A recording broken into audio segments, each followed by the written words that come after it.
சென்னை மற்றும் புறநகர் பகுதிகளில் பல்வேறு இடங்களில் கனமழை பெய்து வருகிறது. அந்த காட்சிகளை பார்க்கலாம்.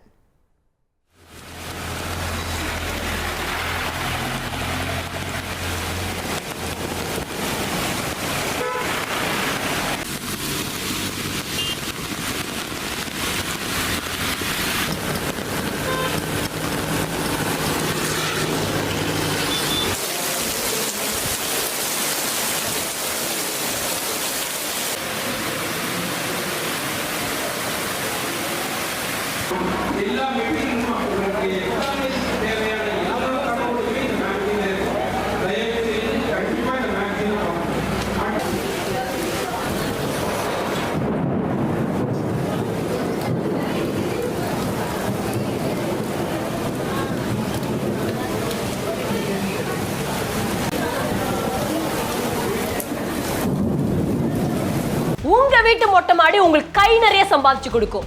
இங்க ஒருத்தர் மாடி தொட்டு மூலமா மாசம் 10 லட்சம் ரூபாய் சம்பாதிக்கிறாரு. ஃப்ரீடம் ஆப்பை டவுன்லோட் பண்ணி எப்படின்னு கத்துக்கோங்க.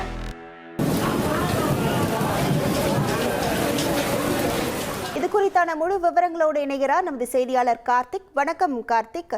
தற்போது சென்னையில எந்தெந்த பகுதிகளில் கனமழையானது பெய்து வருகிறது, எவ்வளவு நேரமா இந்த மழை பெய்ஞ்சு வருகிறது, முழு விவரங்கள்.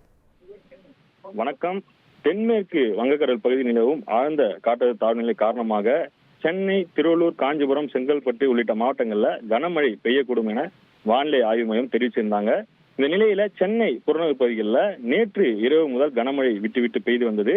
இதனைத் தொடர்ந்து இன்று காலை முதல் ஆவடி, அயப்பாக்கம், திருமலவாயில், பட்டாபுரம், திருநின்றவூர், முத்தாபுதுப்பேட்டை உள்ளிட்ட பகுதிகளில் கடந்த 1 மணி நேரத்திற்கு மேலாக கனமழை பெய்து வருகின்றது. இதே போன்று மதுரவாயல், கோயம்பேடு உள்ளிட்ட பகுதிகளிலும் கனமழை வெளுத்து வாங்கி வருகிறது. இதனால் தாழ்வான இடங்கள்ல மழைநீர் குளம் போல தேங்கி வருகிறது. கனமழை காரணமாக பணிக்கு செல்லும் பொதுமக்கள், வாகன ஓட்டிகள் மிகுந்த சிரமத்திற்கு உள்ளாகி இருக்கிறார்கள். அதில் சிலர் கொட்டும் மழையினை பொருட்படுத்தாமல் நனைந்த நிலையிலும் சிலர் குடையுடனும் செல்லக்கூடிய காட்சிகளை நம்மால் நேரடியாக காண முடிகிறது. திருவள்ளூர் மாவட்ட பொறுத்தவரையில கனமழை காரணமாக முன்னெச்சரிக்கை நடவடிக்கையாக பள்ளிகளுக்கு இன்று விடுமுறை அளிக்கப்பட்டுள்ளது. தொடர்ந்து ஆவடி சுற்றுவட்டார பகுதிகளில் கனமழை நீடிக்கிறது. உங்கள் முழு விவரங்களுக்கு நன்றி கார்த்திக்.